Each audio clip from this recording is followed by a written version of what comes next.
The Coast Guard lieutenant, accused of plotting to carry out a mass terror attack here in the United States, has been ordered to remain behind bars. A judge yesterday ordered that 49-year-old Christopher Paul Hassan be held without bail for at least 2 more weeks to allow prosecutors to build their case against him. Hassan was arrested last week on drug and gun charges. On Tuesday, prosecutors filed papers alleging he had been gathering a stockpile of weapons and ammo with plans to launch a widespread attack on prominent Democratic lawmakers and several high-profile journalists. Prosecutors say that the charges against him so far are just the tip of the iceberg. In addition to the evidence found in his home, they cite his alleged Google searches on phrases including "what if Trump illegally impeached?", "civil war if Trump impeached," and "best place in D.C. to see Congresspeople."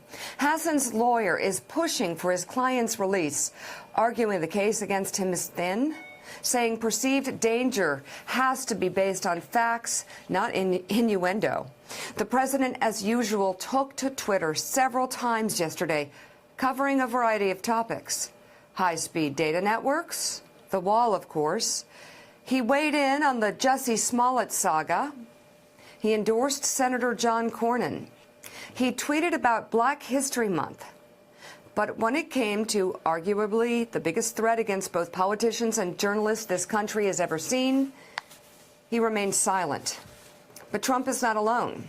Even the Justice Department, which normally does not shy away from publicizing alleged terrorism plot it uncovers, it hasn't said a word outside of court filings.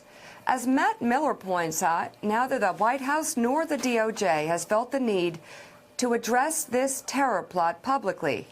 Now, 1 week after the arrest. Well, listen, I mean, look at this list. Mike Barnacle, there was a terror plot that was seeking to kill the third-ranking elected official in America, Nancy Pelosi, and the top Democrat in the House of Representatives, the top Democratic leader in the Senate, the last Democratic vice presidential candidate, the most prominent members of the current Democratic field who are planning to run in 2020 to challenge Donald Trump in a Democratic election: Kamala Harris, Elizabeth Warren, Kirsten Gillibrand, Cory Booker, and even Beto O'Rourke. I guess Beto O'Rourke was put on this Trump supporters kill list because he's even thinking about running against Donald Trump.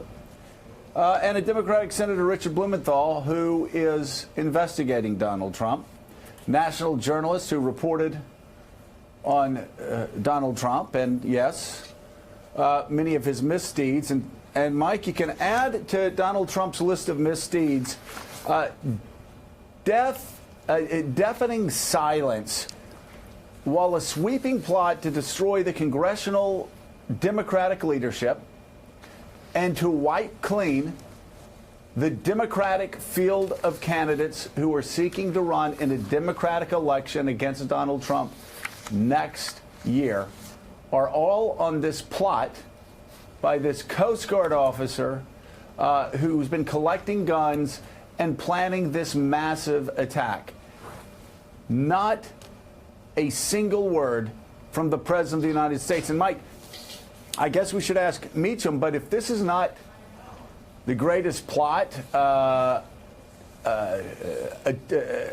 uncovered against the government of the United States since the night Abraham Lincoln was assassinated, and there was a plot to kill a few of his cabinet members, I'd like to hear a more significant plot. But again, not a word from the president. That silence is not only deafening, it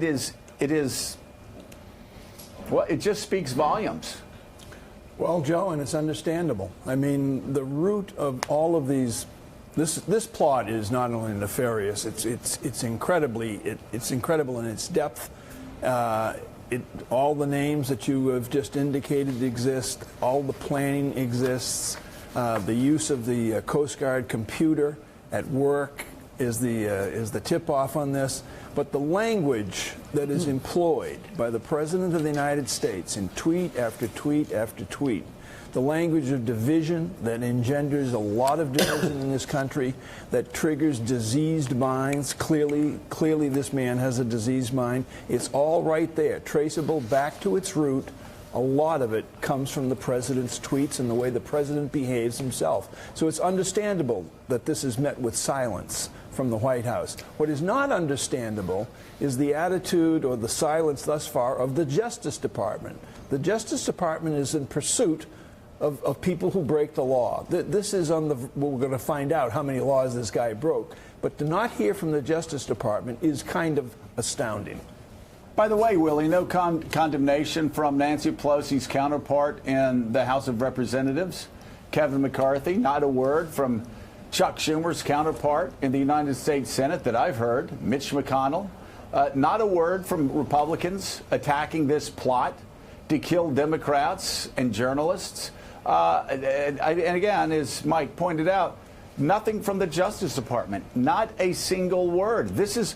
You know, and again, this is more of the same. We saw the pipe bomber who, again, targeted all of Trump's political opponents. This is something that I guess, since he's not saying anything about it, this is something that Donald Trump does not want to discourage. As you say, the threats here, and we won't go through all of them, are very specific, including searching for where people live and zooming in on their houses and figuring out where people will be when.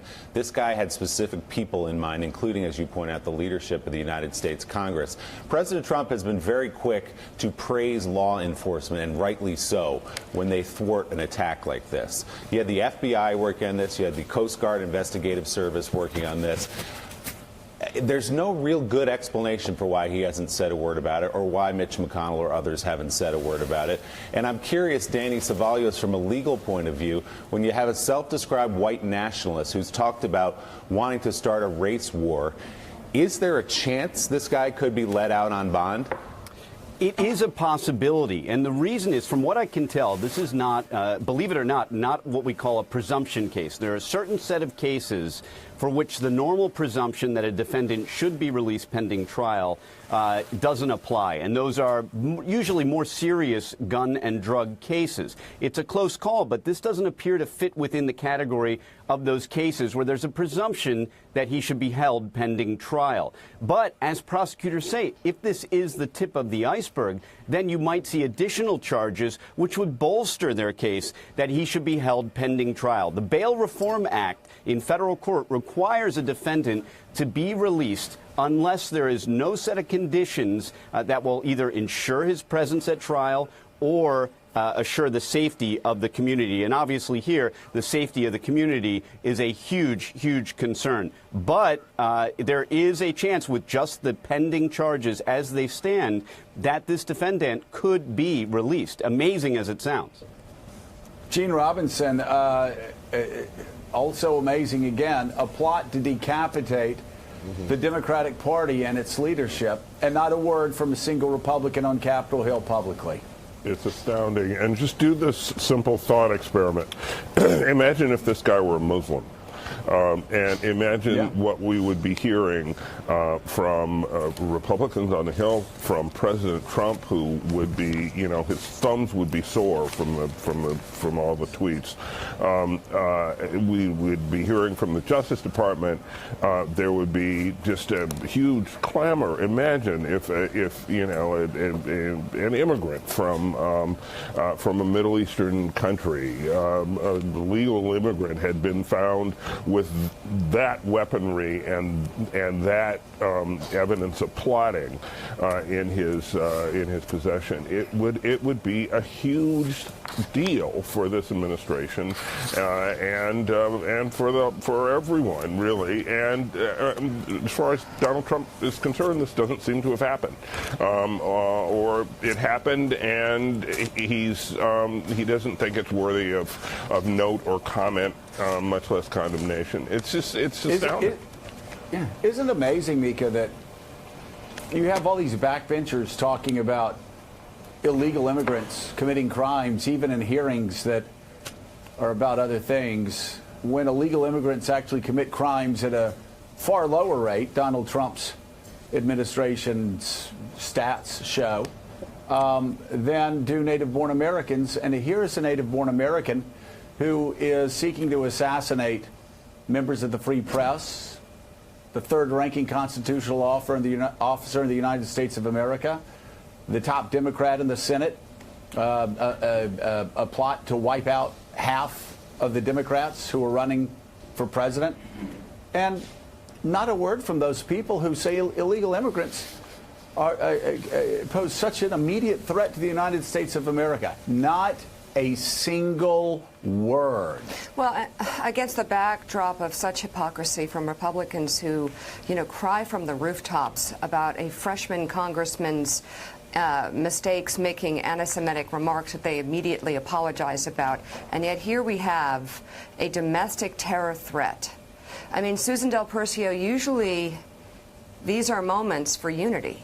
Usually these are moments for a president to be a leader, to bring the country together, to condemn the threat, to thank the law enforcement officials and intelligence officers and FBI officials who put their lives in danger to tamp down this threat, to catch the culprit, and who knows how many others are out there, to make a statement against such threat, and to be unified in terms of party for the country.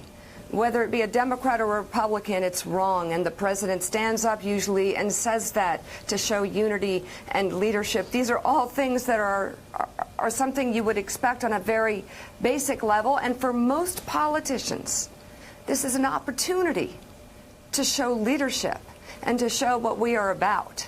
And it was not only missed, it was avoided purposefully, because it's not like, and help me if I'm wrong here, Susan, it's not like someone in the White House didn't say, Mr. President, wouldn't you want to make a statement condemning this attack, or a Republican, or are they that lost in themselves and lost in this moment that they wouldn't even think of this?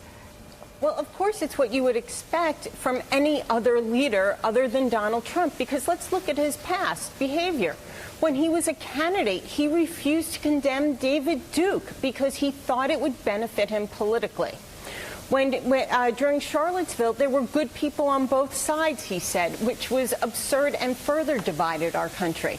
Now given an opportunity to just protect our institutions and speak up to say that we are all Americans and this kind of attack on one is an attack on all, of course he doesn't do it, because he thinks that in some shape or form he's showing that he's not playing to his base. He likes, I think the worst part is that he likes these opportunities. He sees these opportunities as a way to really play to his base and hype him up, and it really is a disservice to our country. And what's worse is that you do not see the other Republicans out there. Again, last week I said, where's Mitt Romney on the emergency powers? I'll say again, where is Mitt Romney and other Republicans on coming out and saying something about this horrible, attempted attack? Thanks for checking out MSNBC on YouTube, and make sure you subscribe to stay up to date on the day's biggest stories. And you can click on any of the videos around us to watch more from Morning Joe and MSNBC. Thanks so much for watching.